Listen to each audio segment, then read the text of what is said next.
Good morning, good morning, good morning. Make sure we got sounds texting up so it can hear me without me having to talk too loud. It should. And this is Hank Howie, and we're going to do a reading of The Divine Nine by Lawrence C. Ross Jr., The History of African American Fraternities and Sororities on this Sunday morning, 7:30 on May 26, 2024. We have 100 years of all of our sororities, black sororities, and of course, 100 years of all of our sororities, white sororities as well. And the great thing about both black and white is that they both have something very similar. Number one is founded from the other. Divine Nine is copycatted from the white, WHITE, the white fraternities, and we call ours BGLOs, Black Greek Letter Organizations. Well, there's WGLOs, White Greek Letter Organizations, okay?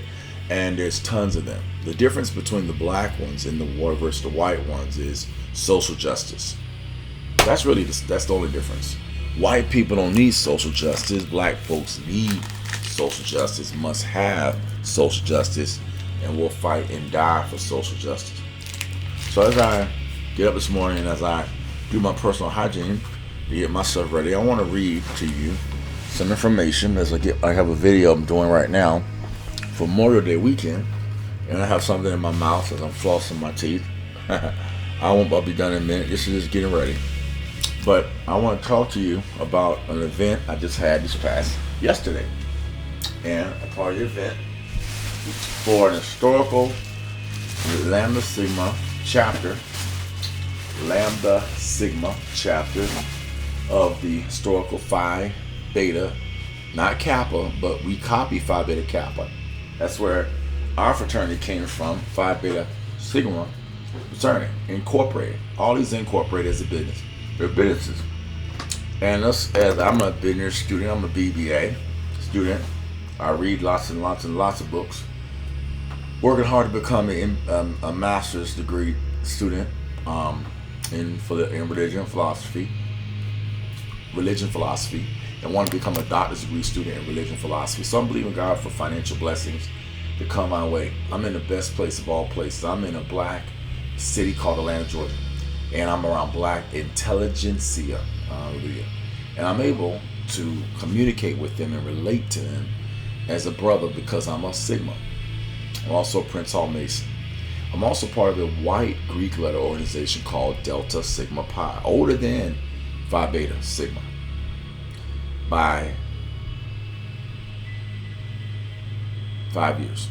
We were founded in November 7, 1907 at New York University Schools of Accounts, Commerce and Finance, a business fraternity for MBAs, okay?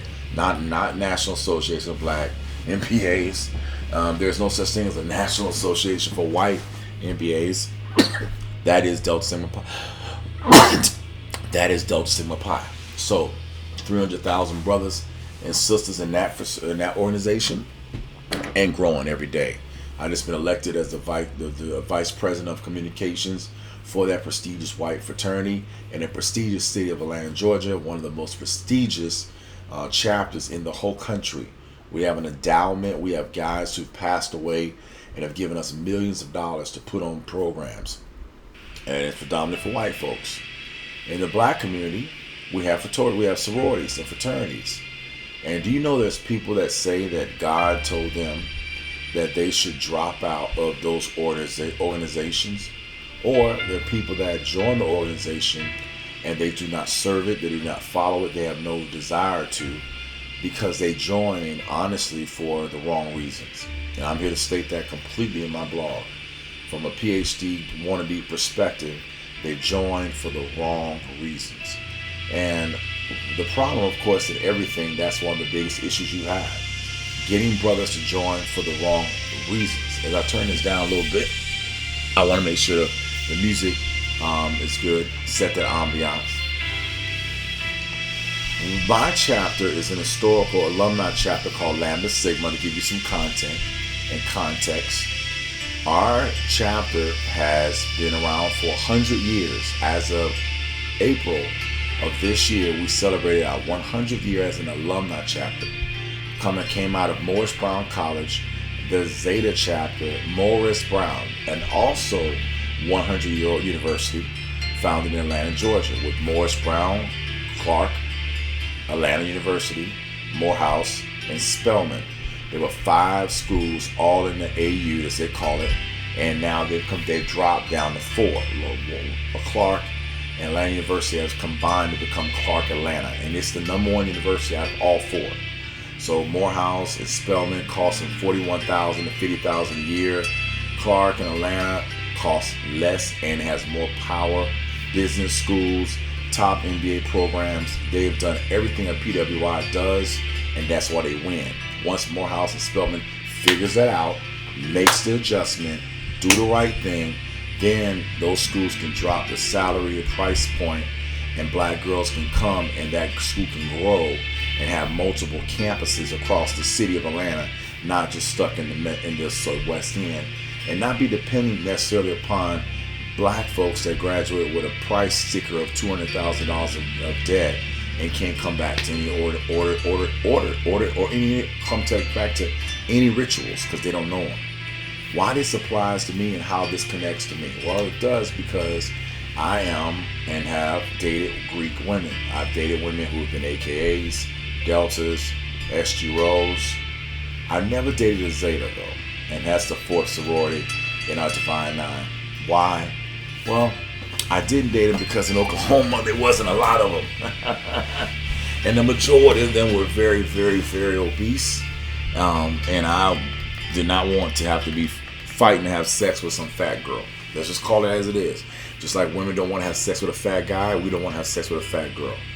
I'm going to be very pointed. I'm going to trigger a lot of individuals. They are not able to accept it. That's okay.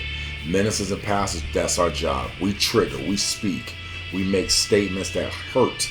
Why? To transform the mind. Maybe someone thinks about this and says, I need to work on myself. Or maybe they don't say nothing and just let their life go to waste. But that's on them. The Bible teaches us, the word teaches us that the word is quick, meaning it's fast. It's sharp, means it cuts. It's powerful. It's sharper than any sword. Any sword. The word of God can cut, and it cuts deep, breaking us, as it says, the separation or asunder of the soul and the spirit. The soul of you, the man, the mind, the will, and emotions, and your spiritual man, the person that's going to go to heaven when this physical body dies. The soul and the spirit joins the marrow, and is a discerner of the thoughts, a discerner of the thoughts, a discerner of the thoughts, a discerner of the thoughts and intents of our heart. And boy, the Word of God has been that for me for roughly now 30 years. Well, that's about the same time I've been out of high school. I graduated in 93. We're in 2024, so 31 years since I graduated high school. And I can truly say my matriculation in life has grown without being Greek until spring 2005. I went to a white PWI, and I only could go to PWIs because I couldn't afford to go to a HBCU. My mother passed when I was young. I was 25 years old. My dad was gone due to cheating, and my mother divorced him when I was 5. Never saw him again. Typical stories we all got. Gonna always happen in this generation and the years to come due to the curse of the Bible, Deuteronomy chapter 28.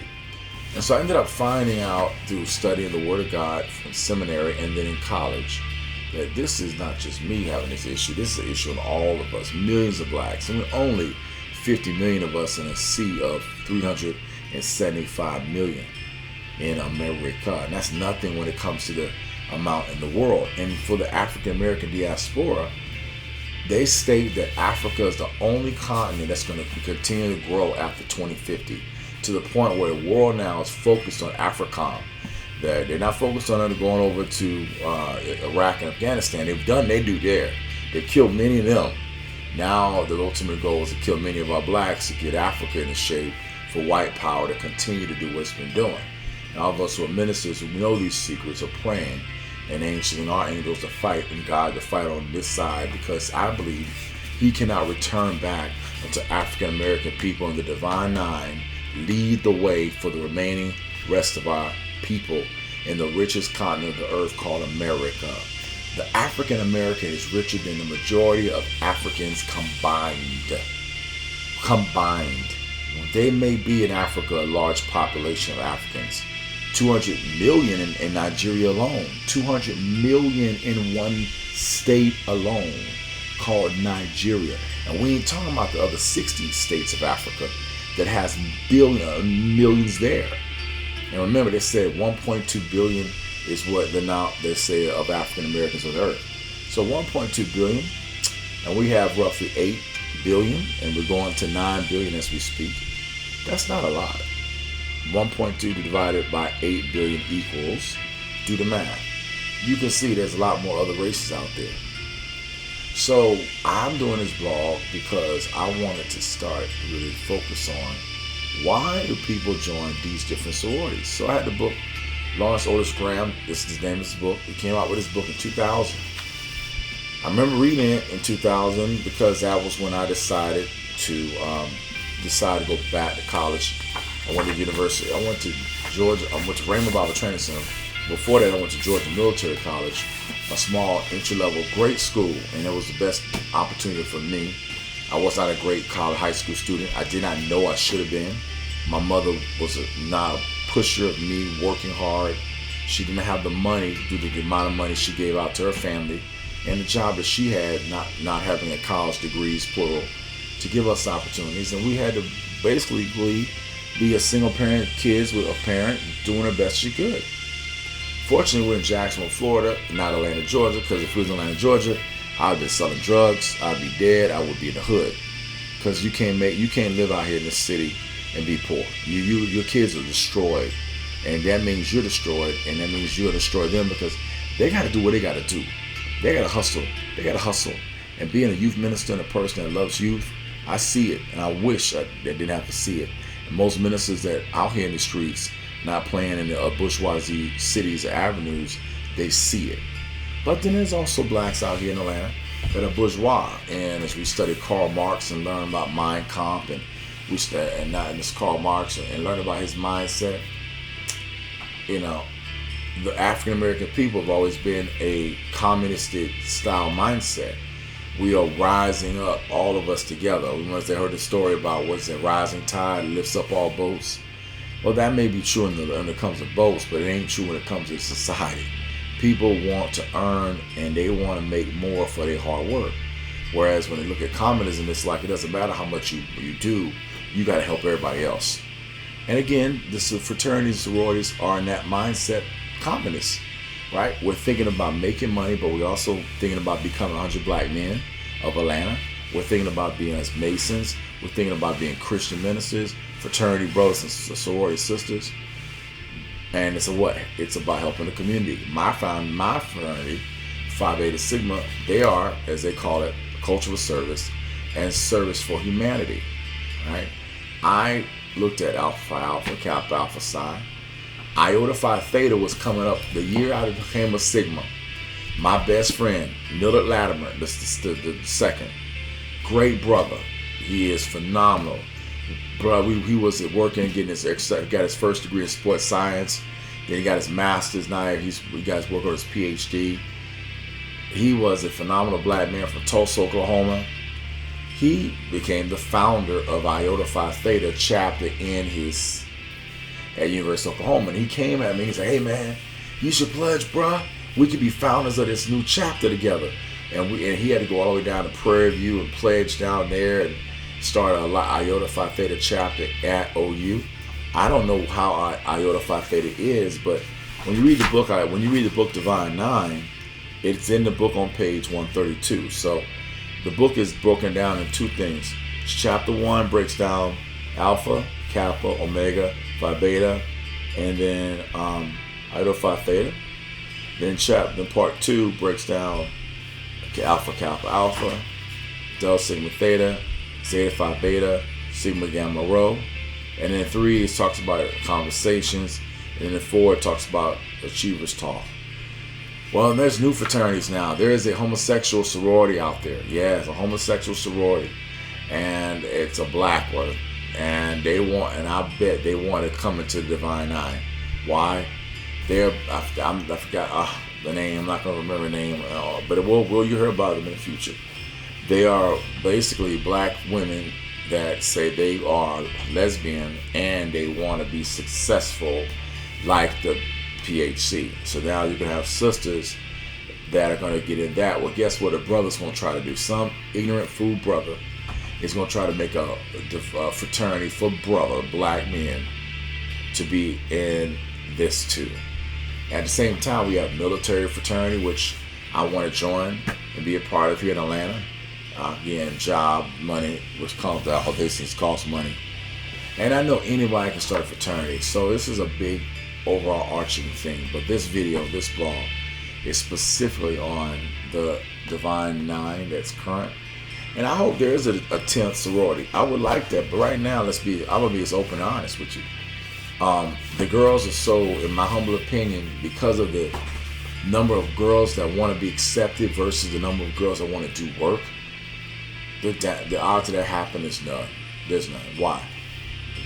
AKA takes the #1 role in getting girls, but then the majority of them will be members for 20 years and do crap. Delta, same way. Esteros, smaller organization, they do work, but the same problem. And Zetas, which are my constitutionally bound sisters, they're doing work, but the same thing applies as well. Children, family, relationships, marriage, divorce, marriage, divorce, marriage, divorce. All these things happen. But what I've learned as you go through marriage, divorce, taking your mind off of you and putting it on your sorority or fraternity helps you.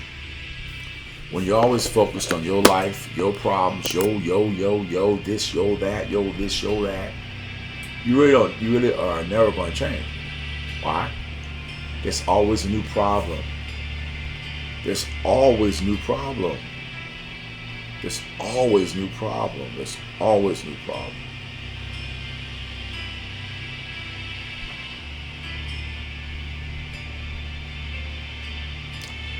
And so I realized you got to make a decision. Am I just always focused on me, or am I going to think about the we? And that's one of the things that Phi Beta Sigma focused on. Let's start off with Phi Beta Sigma. This is my fraternity, and we'll later on in future blogs talk about the others. And this is going to be an ongoing discussion for years to come. Why is this important? When I meet a woman, she's got to be Greek. And when I meet a woman, I'm challenging her ass mentally on all of this.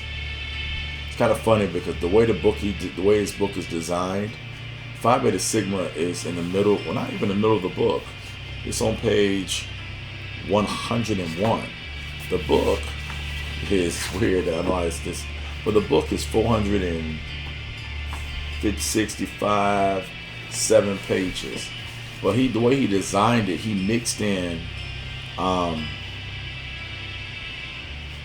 chapter some photos in black and white, and he put it inside of Phi Beta Sigma, which is kind of synonymous because A Phi A, the brother who wrote this book is Alpha. So I would assume he would have put photos of each fraternity sorority in their respective chapters. He did not. This could be a white issue with the publisher, I don't know. But it's very fascinating. But again, he's Alpha. Okay. Now before we get to Phi Beta, we got the other ones that I told you about already, just making sure. These are all in the order of the establishment date. Alpha Phi Alpha, 06. Kappa Alpha Psi, I believe that was 2011. Omega Psi Phi, 2013. Phi Beta Sigma, 2014. Iota Phi Theta, 1963. Do you know, if you may not know this, Kappa and Phi Beta were going to get together. Yeah. Kappa Alpha Psi and Phi Beta could have merged, but now they're separated. But that just lets you know how powerful and how weak these orders were when they first started. Knowing your history helps you understand they're just businesses.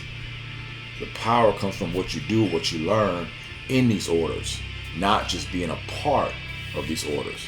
So, Michael Jordan, former Chicago Bull, right? Mega Psi Phi. That's a top-notch guy, Mega Psi Phi. Let's look at Bill Russell, member NBA Hall of Fame, and that's Kappa Alpha Psi. Did you know that? Bill Russell is Kappa. Okay, Paul Robeson, activist, scholar, singer. Who is he? He's Alpha. So I'm giving you some names, and every person that's Greek should know the names of great people in all five male fraternities and all four female sororities. I mean, if you're Greek and you don't study your other organizations, you're really a flawed individual, because it's not just about your order. Dog it. Anyway, that's Pastor Tyrone give you truth whether you like it or not. So Phi Beta Sigma. The title is Our Call Speeds on Its Way. And the guy he couldn't have enough words, so he just says Our Call Speeds On. But it really is Our Call Speeds On Its Way. And it's not, that's the name of the song. Our Call Speeds On Its Way. I'll give you the main chorus of that song. I won't tell you personal stuff. That's if you become a brother. Fear not, fight on, for in this wise our call speeds on its way. Fear not, fear not, fear not, fear not, fight on, for our cause nobly speeds nobly on its way. Okay, so we got fear not, fight on, for in this wise our call speeds on its way. Fear not, fight on, for our cause speeds nobly on its way. And then he stops it. Okay. And then we'll thunder back along the line, our call speeds on its way. We'll thunder back along the line, our call speeds on its way. Every sorority fraternity has a song. We're going to talk about them, each of them. We're going to memorize them as we do these blogs. Why? Education and knowledge of self, black self. Remember, only, like I said, 15%, 14.9% of the American population. Do you think in the 14.9%, 100% of blacks are Greek? No. You go look on AI now, artificial intelligence. You can get statistics on how many people, first off, get to college, second, pledged, and then third, are still active. There's three parts of this. It's not just pledging and doing paperwork and paying $2,000. It's the, are you making yourself worthy of being a sister or brother? Can someone call you most honorable? That's the highest level, a term that we can give anybody in any of our groups. Honorable brother is the lowest. Honorable brother is the second highest. And most honorable brother is the third highest. And so anyone that's pledging or being a part of any order, they should have been mentored by their leaders to get to the ultimate goal of becoming most honorable soror, most honorable brother. Okay? So I see cats that I know put in 20 years of work and they got that validated. I'm honoring them. And I'm giving them most honorable title. And let me tell you something. A black man in America dealing with the stuff that we deal with as race, they are grateful that somebody would dare call them most anything. Right? To be called most anything. And I mean, even their wives don't call them most anything. I had a friend of mine named Shay, and she would say to me, I don't call nobody sir. I don't call nobody sir. All right? Well, guess what? In the military, we learn sir and ma'am at 18 years old. In the black community, black kids don't learn that. So by the time they're 50, when they should be sirs themselves, they don't know what sir means because they never call nobody sir. So they don't have the respect level to get respect because you never had to give it. And that's a parental problem. That's an issue. So as a black man who has unfortunately lost his job and have had to ask my friend to stay with her, we've had battles because the mindsets of her are different from mindsets of me. And little small things such as cleaning of the house. How do you deal with family members that stay with you when you stay in the same home? This is a normal problem that happens in everyday life. You meet a person that got a kid, you got to live in that house, you got to deal with that kid, that woman's kid. The majority of black women got kids, so that's like an automatic, a normal thing.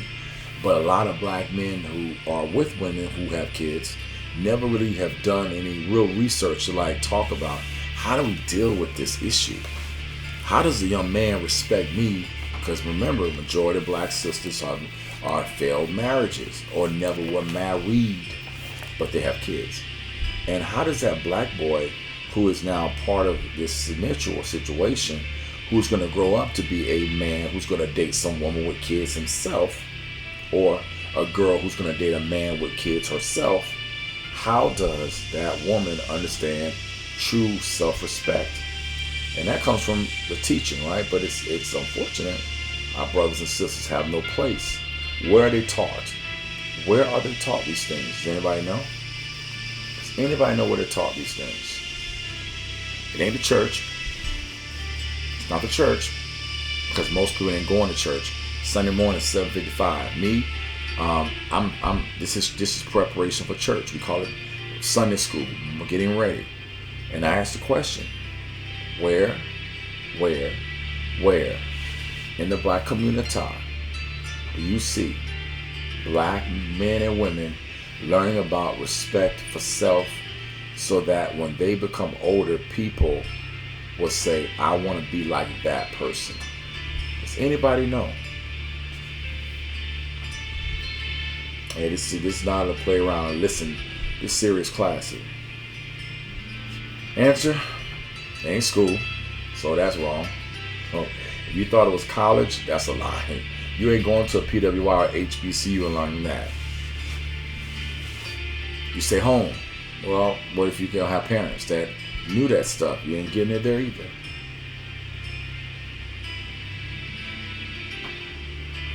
It is the fraternities. It is the fraternities.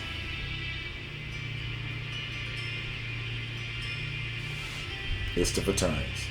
Today what we have is we have women twerking and dancing and showing they can FUCK on the stage. They know how to do squats on your penis and do cowgirl, doggy style, effing.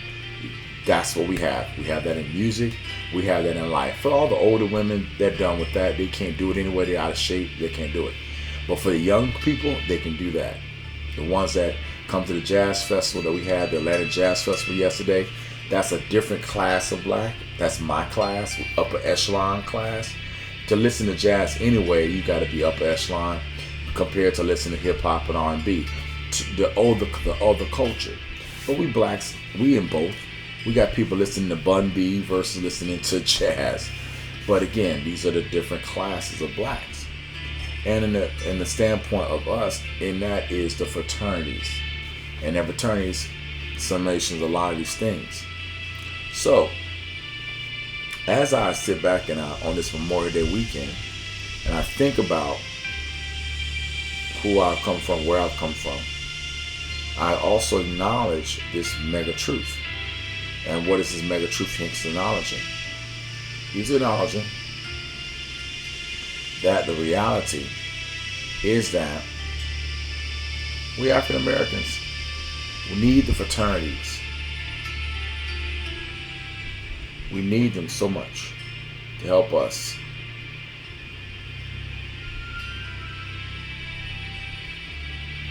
And I say that we need them to help us so much to transform our minds.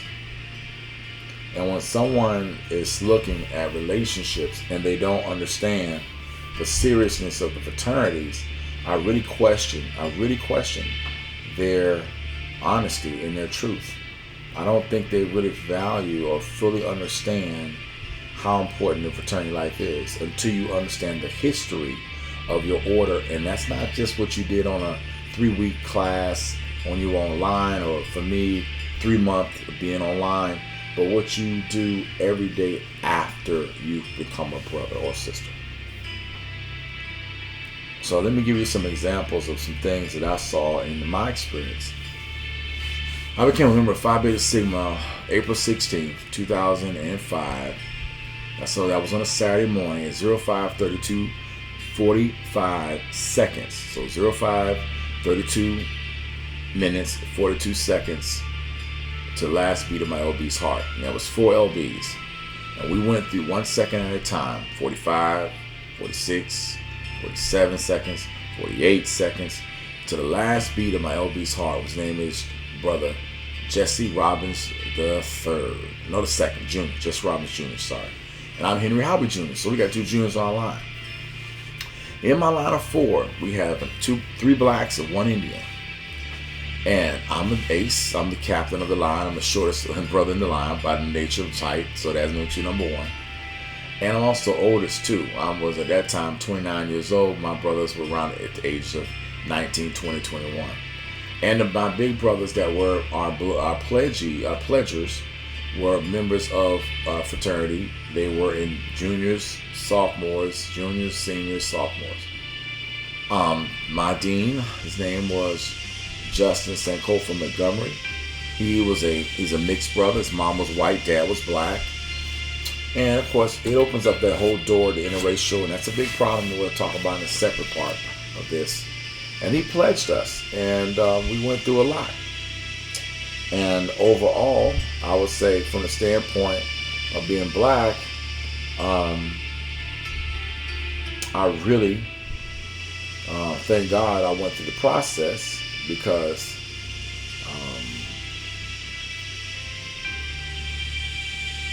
we had to write, and I had been out of school for a long time, so it forced me to go back and take notes and have to learn and grow and become a better black man and learn this thing called the brain. B-R-A-N-E. B-R-I-N-E. B-R-A-I-N, like the brain of your head. And there's a book. And in this book, we had to learn truths and principles. And we had to become a student of the knowledge, which I'm going to talk about in a little bit of this book. This book is just a general ain't over, but it's a good starting block. And before I became a brother, I read the book, but I didn't remember it. I memorized all of it. But it did help me to understand when I have the interview what I'm going to say. And I remember dressing in I still have that suit to this day. My gray suit. I can't believe I still got that suit to this day. It was 2000. This was 2004. Spring, summer, some fall. 2004 was our quote-unquote informational. And we didn't start the process until right after Martin Luther King Day of January 22, spring 05. 2005. Why did I pledge and become a member of Phi Beta Sigma? That would be the first question that I would ask myself. Anybody would ask themselves. And when you see this audio, blog, video, you're going to ask that question. But this is for my Sigma channel. And anyone that watches or hears this video is going to be thinking, why am I becoming a member of this order? Why did I become one? And that's a really great question. And it's going to be a hard question you're going to have to figure out. But here's the problem. Be careful. You make the wrong choice. You make the wrong memory. You make the wrong choice. You might have a quote-unquote project of a couple girls in your line or guys in your line. But when issues happen and when you have a death in the family or a divorce happens, no one's coming. No one's coming to help you. Why? You didn't put in the work. You didn't put in the love. And that's what work is. When we say put in the work, we mean put in the love. Because your work is, the Bible teaches us that we do works by love. Love makes us work for Him. Well, the same way in a fraternity, love of our fraternity makes us work for it. We pay to be a part of this order, just like we pay to be a part of 100 Black Men. We pay to be a Mason. You pay to be a Sigma. I wanted to tell Lamont that. I said, bruh, you're paying to be a Sigma, dog. You're doing the same thing. We all don't have to be in these orders. We pay to be in these orders. Why? Because we decided that we wanted it. Didn't we? We decided we wanted it. And when you decide you want something, that's what you pay for. There's a benefit though. There's a blessing that comes as a result of paying for it as well. A huge blessing. But there's also a curse too. And the curse comes when you join something and you did not really understand what you joined. And then you find out, oh, I don't want to do that. Or, ooh, I'm not really down for that. Or, oh, I don't think I have the time for that. There's many different reasons. But the fact of the matter is, it comes back to the fact of you join something, but then now you renege on it. And this is a normal human nature thing. The problem, of course, with that is the fact is you spent thousands of dollars, and then it'd be financial too. Again, you paid. I say that with a capital V. You're paying. P-A-Y. You're paying for this organization. No one's forcing you to do anything. You're paying. I say that over and over again, so it hits hard. People's memories are short. They remember the last thing you said. They don't remember the last 4 seconds before. But a good man, a good person is going to record like I'm doing right now. They're going to make recordings of themselves. They're going to listen to themselves. Because some people got memory problems. Some people just don't have a good memory. The neurons aren't firing. I call it pre-dementia. And we know what dementia is. And a lot of folks are going that way. I noticed at my own age, being 40, I started not recalling certain words. I'm like, wait a minute, what's going on here? And I used to never have a problem with that. That is aging. That's some of the signs of not taking care of your health. Mental cloudiness, mental fogginess. That's a whole nother story. So, as it relates to the aspect of my fraternity time, as we open up in these 35 minutes, I'm at 36 minutes. The beginnings of Phi Beta Sigma, as told not by us, but by a third party. Remember, this is a third party alpha telling me about me. I'm going to tell you whether I agree or disagree with him, just like I should, because he's not alpha. He's not a Sigma, he's alpha. There's a common misconception about the founding of Phi Beta Sigma Fraternity Incorporated. Really? He's telling me there's a misconception. What is this misconception, I might add? Most people believe that Phi Beta Sigma was originally conceived at Howard University in 1914. Really? Most believe that that's exactly where it was conceived. That's exactly where it was conceived. And he's telling me, this alpha is telling me that most believe that it was founded at Howard. But again, he's going to say it was not. And let's be clear. None of the fraternities that we talk about today were founded on the campus. They were founded off campus, and then they go and petition for a charter on the university they are at. That's everywhere. So when someone says that most believe there's a misconception, he starts off wrong in the beginning of the book with this word ridiculous. And with a question I'm going to ask you to think about is this. When you got Alpha Phi Alpha that he's a part of that goes to a Cornell University. Cornell University is a white Ivy League. White people did not give a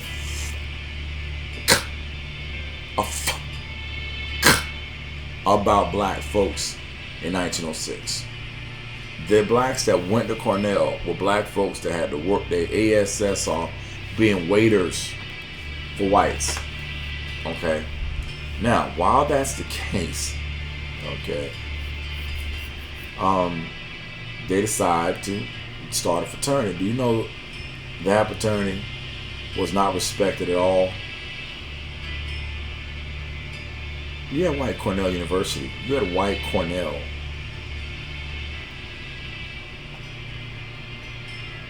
It didn't need it. It did not need to be there. But what they can say is, hey, we got a fraternity at an Ivy League. And if you think about it today, how does that apply to George Floyd? How does it apply to all the social justice issues that we have going on in America? They have a problem. They have a perception problem today. When people think of alpha, they think elitist blacks from the standpoint of they are above. And they are. So that's not a lie. But they should be also social action as well. But they can't. Why? Because if they lose that money, their job, they might be the average Sigmas that we are in the street.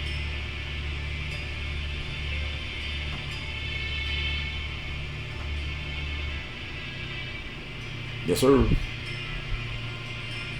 And when I pledged, and I tried to become an alpha, let me make sure my story. University of North Florida, Ospreys in Jacksonville, Florida. Same year that I was trying to be an alpha, my girlfriend went to prison. So it messed up my whole life that was not accepted. Real small chapter. I don't even know how. The chapters, I think, they ain't doing nothing today. I mean, if you go online and go to the website, go to BSA,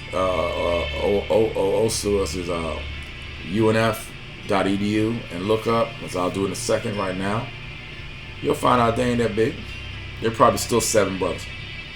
Now, when I applied to be a brother, This was 1997, so in 2027, it'll be 30 years ago I applied to be a brother. A-Phi and was denied. I'm not afraid to tell you that. But the tragic part about it was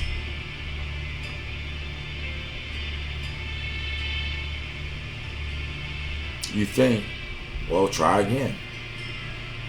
In 1997, I now have this book. This book wasn't created until 2000, so there was no book in 1997 to bring down these comments, to get this knowledge. And again, this is Alpha. So you would think if Alpha wrote the book, what most people follow if you're a male. Well, I want to be an Alpha because Alpha wrote the book. No, it's not. You don't need to do that. That's incorrect. You don't have to do that. So, as I'm uploading this video to the cloud right now, let's keep going.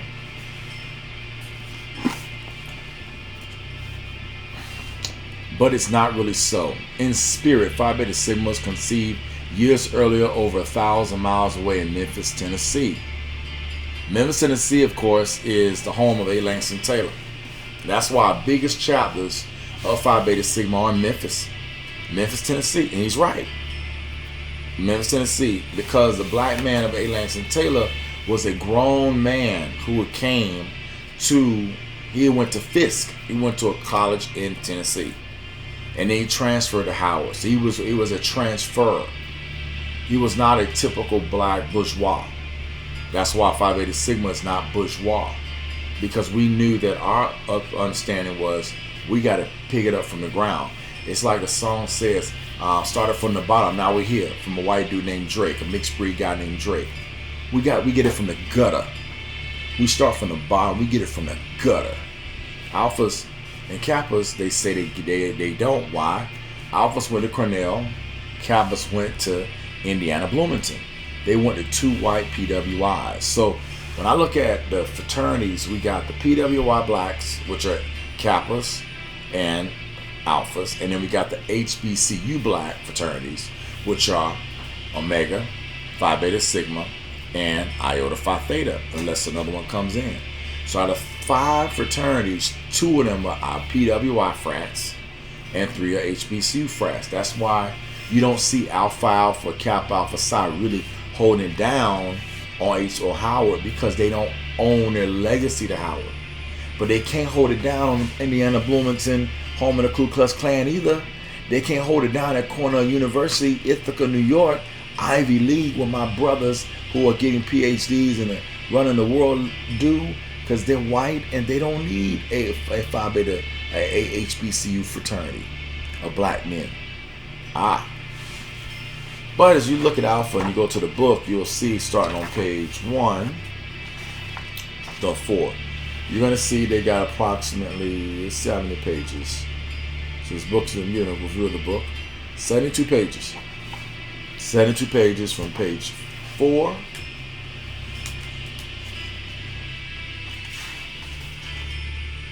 3 to 72. 72 minus 3, that's the math. Now, Alpha Alpha is not the first fraternity.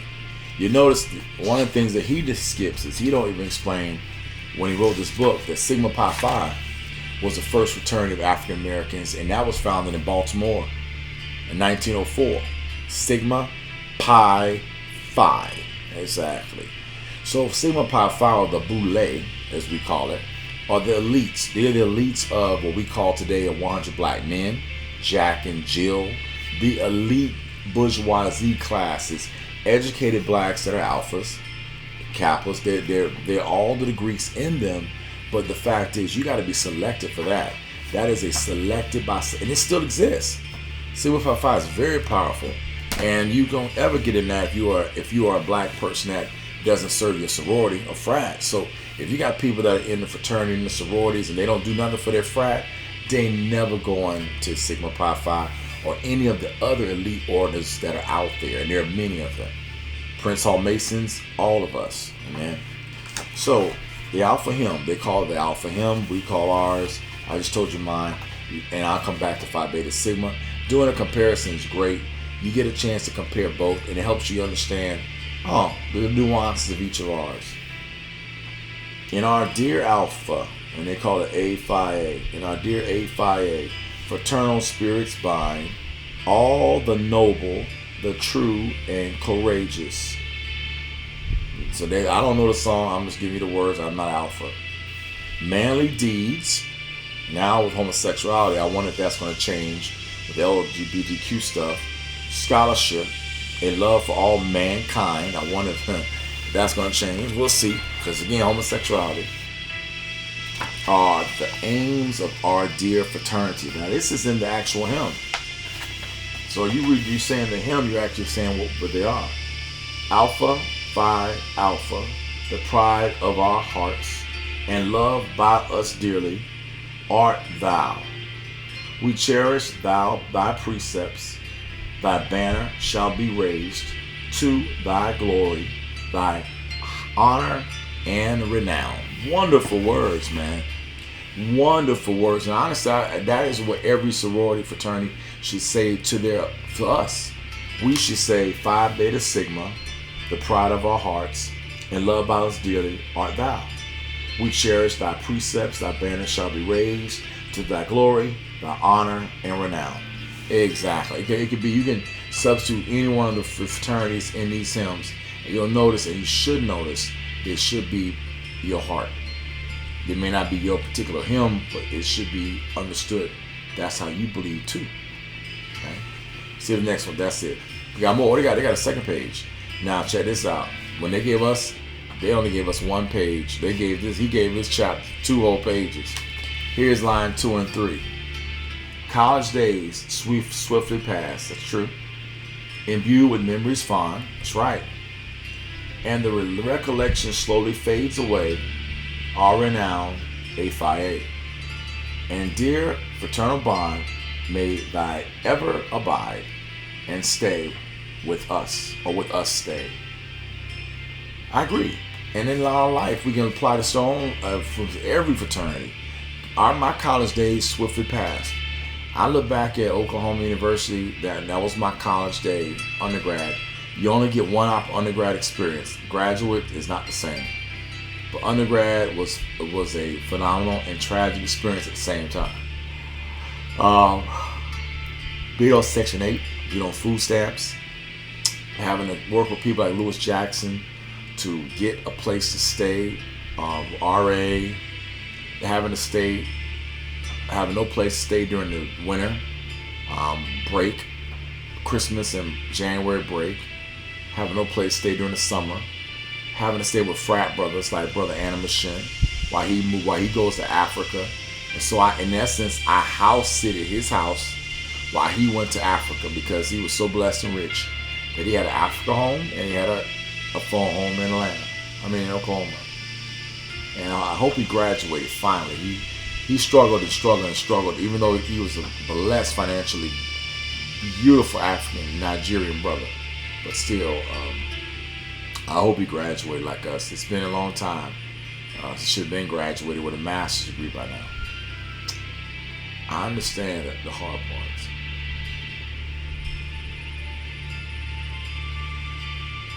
But that's why reading these books is so important. College days swiftly pass. College days swiftly pass, imbued with memories fond, and thy recollection slowly fades away. I forgot the word slowly. Our renowned A Phi A. That's right. Or our renowned Phi Beta Sigma or Kappa Alpha Psi. You can put your own chapter in there. And it's true. I had college days. I went to BWI, and I remember as a freshman, I'm 29 years old, and I'd already been to a seminary for 25, I went to 27, and I graduated from there with a 3.9, easy peasy college. But I took it very seriously when I went there.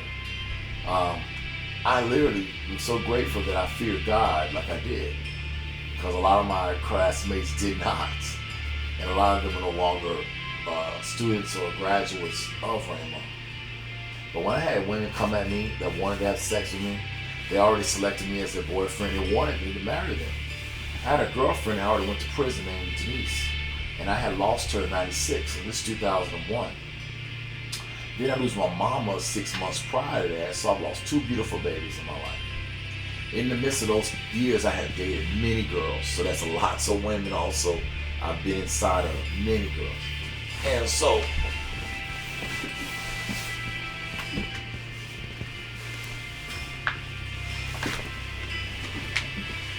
and not having a father, and not having someone to teach me about consequences of those actions, I started experiencing those consequences.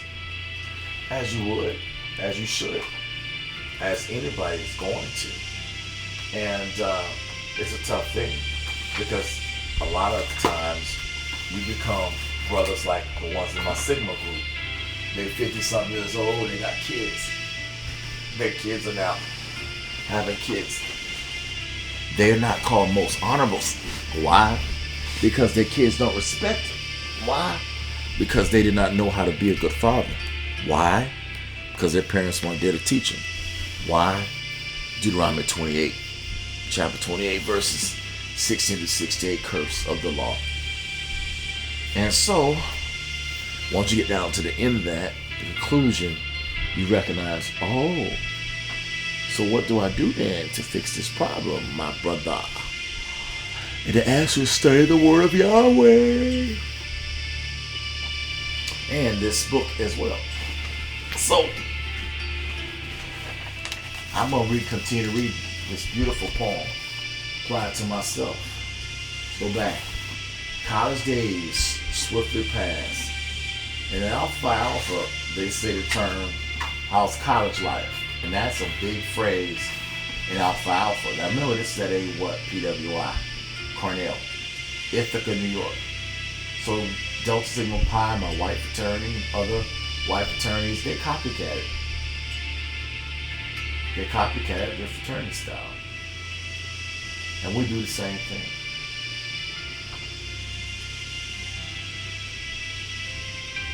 So now, college days, it says, swiftly pass and viewed, and like the word viewed, with memories fond, and the recollection slowly fades away. Our renowned A5A, dear fraternal bond. They call the fraternal bond dear. I say that to my Sigmas. Sigma Phi Beta Sigma. I pray this over my Sigmas and over all the orders. And dear fraternal bond, may they, what is they? What is they? May they. They referring to all of the brothers. May we Sigmas ever abide and stay with the fraternity. And that's the prayer I have for my frat. May we ever abide and stay with it. Next line. Alpha Phi Alpha, the pride of our hearts. It reminds me of a song where we say, Zeta Phi Beta has one that's very similar. Zeta Phi Beta, we love you so. Very similar to Alpha Alpha. I now start to see the connection right there, because when I heard the hymn of Zeta Phi Beta, I said, oh my God. I've been a member of Phi Beta Sigma for, at this time, 18 years. But I never heard the Zeta's hymn. And they are constitutionally bound sorority sisters because they weren't in Oklahoma. When I got to Atlanta, I did not go to any of my chapters for about 7 years. I lost a lot of that experience by being lazy. Not doing what I was supposed to do. But that's funny. Let's read one more time. Alpha Phi Alpha, the pride of our hearts, and love about us dearly art thou. We cherish thy precepts, thy banner shall be raised. It's thy glory and thy renown. May God bless this song, this stanza, to all brothers that read it, because I know you care.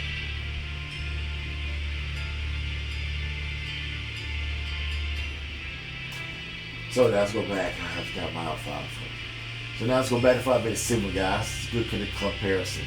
Because I believe that the song, Our Call Speeds on the Way, it's not, there's a lot. They gave us the song. And they get the whole line of our song. It's very short. But the title, they said Our Call Speeds On. And the actual title is Our Call Speeds On Its Way. That's the whole song. title. Now, as he said, in Memphis, Tennessee, during the summer of 1910, that's 4 years before it was founded now. 4 years. That's why all of us got to go to Memphis. That's why I got to spend a lot of time in Memphis. I lived in Oklahoma City. I lived in Oklahoma poor. Could not get to Memphis. I've been in Atlanta for about 12 years. I made a lot of money, but didn't go to Memphis. Now, I got to now finally, when I get my next job, go and deal in Memphis and Philadelphia. Memphis, Philadelphia, and Washington, D.C. 3 cities I must visit, for my fraternity founders are there. Okay. So, and I've already been to Jacksonville, Florida. That's where I'm from, so I know Jacksonville.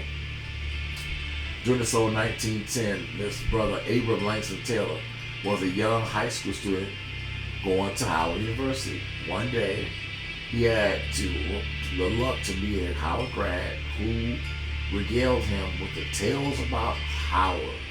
Hey, you know, especially the Greek letters fraternities on campus. This gave Taylor the idea of creating a non-Greek letter fraternity. I said non, they said new, no new Greek. Now, why do you need to have a new Greek fraternity? Think about that. There's 3. Here's the answer. Here's why. Omega Psi Phi was in trouble. When we talk about Omega Psi Phi, which they're in trouble now, they've been in trouble forever. They keep whipping people's butts, killing folk, and Omega Psi Phi to this day, purple and gold, God's favorite colors. God's holy colors.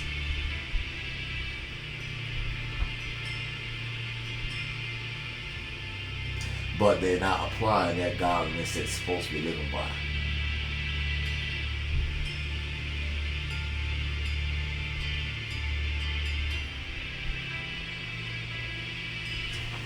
And so, keep going.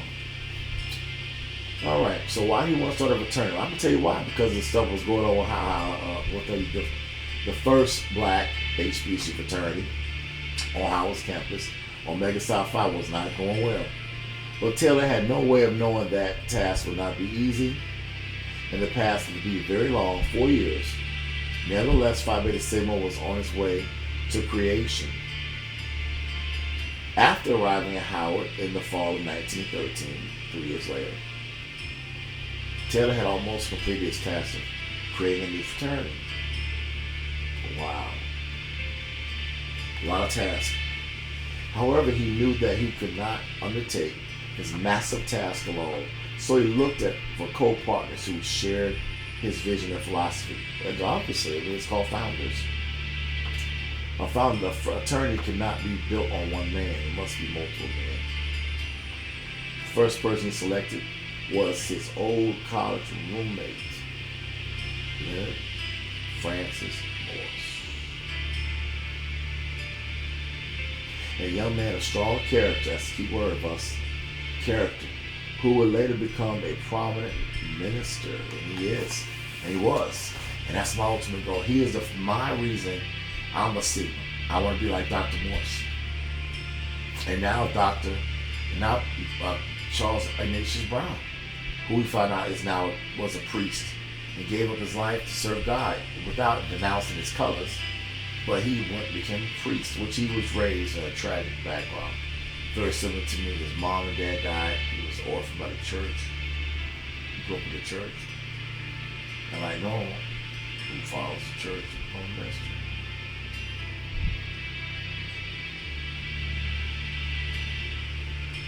Father, thank you for this revelation.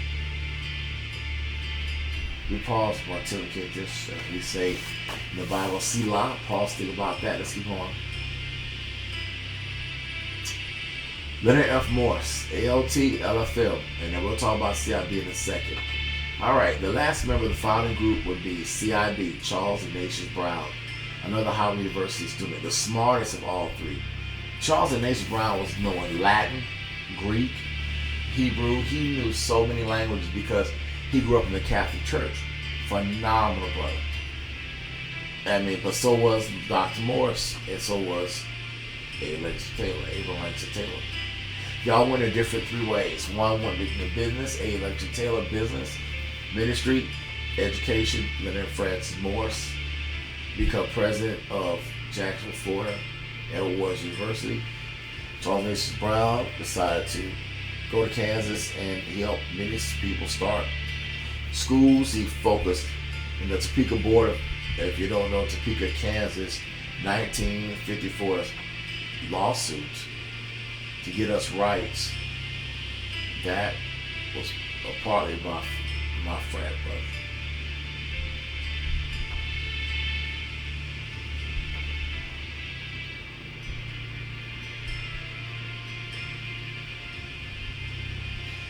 Wow, it's deep. I'm not pondering this. Alright, so now let's keep going. 1913, the founders met in Moore's house, where they decided to initiate the first 9 brothers into their new organization. This gave the new organization enough strength to continue. Now, we learned about that, and when you become a brother, the 9 brothers and who they were. When the organizers met on January 9, 1914, at the Washington, D.C. YMCA, the die hard had been cast throughout the motto: culture for service and service for humanity. Phi Beta Sigma fraternity was officially organized. Officers were elected, and a fraternity was officially organized. Officers were elected, and Alexander Taylor as the first national president. The next step would be an official recognition of Howard University's administration, but the university deans in charge of recognizing the frat took 3 months after Phi Beta Sigma submitted the application to the university to grant official recognition. 3 years before, in that World War I, Sigma submitted 3 years before the World War I, founded a fledgling fraternity. Notice he called it fledgling. Well, I wonder. I can't wait when I read Alpha Alpha in Ithaca, New York. Does he use the word fledgling? But don't worry, I'm gonna study the history, guys. I'm both. I want to know y'all's stuff too. Continue to strengthen their organization. A returning house on Howard campus was secured, and the same group was initiated. So that 9 brought their next line. Expansion became a priority, although this effort was met with some opposition from several administrators on historically African American universities. Fisk was trying to stem off the tide of African American frats. Funny how these universities that were black didn't want to have black fraternities.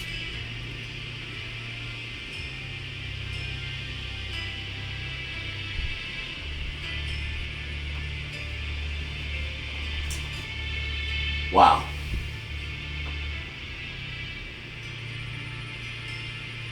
This is one of those trying to slow the tide of African American fraternities by banning all but for the most part, Sigma was able to establish chapters whenever and wherever they choose. Guess what? Fisk got those frats now.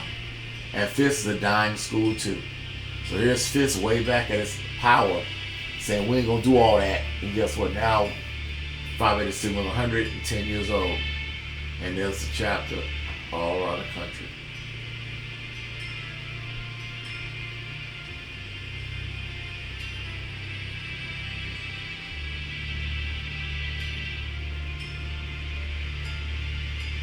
Alright, I'm nothing to say, bro.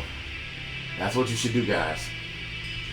One of the curious developments came not from with Phi Beta Sigma or inside of Phi Beta, but obviously from the outside. And this is what he puts. This is what I said earlier. I got this information way back in 2000 and 2000. That's why I know this is true. Here it is. One development came not from Phi Beta Sigma, but from a letter from the Grand Pole March and founder of Kappa Alpha Psi. And where's Kappa Alpha Psi? In Bloomington, Indiana, racist Bloomington, Indiana, home of the Ku Klux Klan. Kappa Alpha Psi reached out to Alex and Taylor and said, hey man, can we join y'all? But they wanted us to become them. They wanted a Kappa chapter on the campus of Howard. They didn't want to become a Sigma. They want us to become Kappas.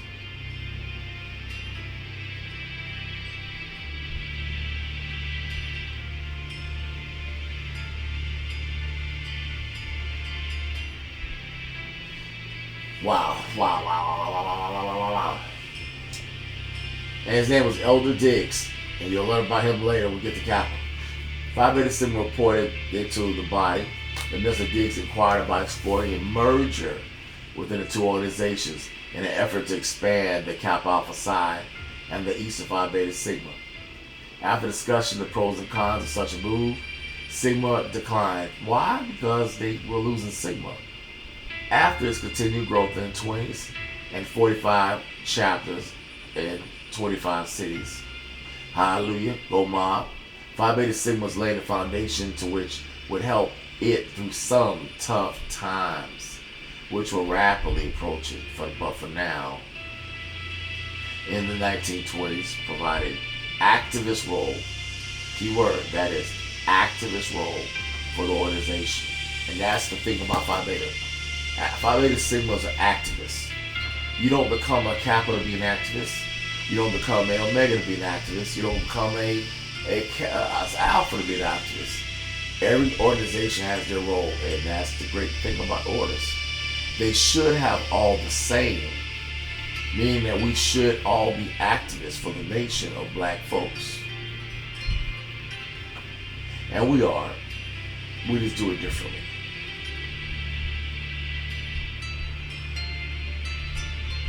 I'm going to stop there. That was good. I'll put a little marker there. Activist. Yeah, activist. And that's good because if we look today, social action is our number one area. And I'm very proud to say as a Sigma that that's our thing. It ain't bigger, better business. Alpha's got that. Okay? And education, in part it is, but it's not as much. Sorry about music, just stop. I hit the side of my PC. I got a little secret thing right here. If you touch it, it automatically puts it on mute. It's a cool little technique there. All right, let's take how we time it out.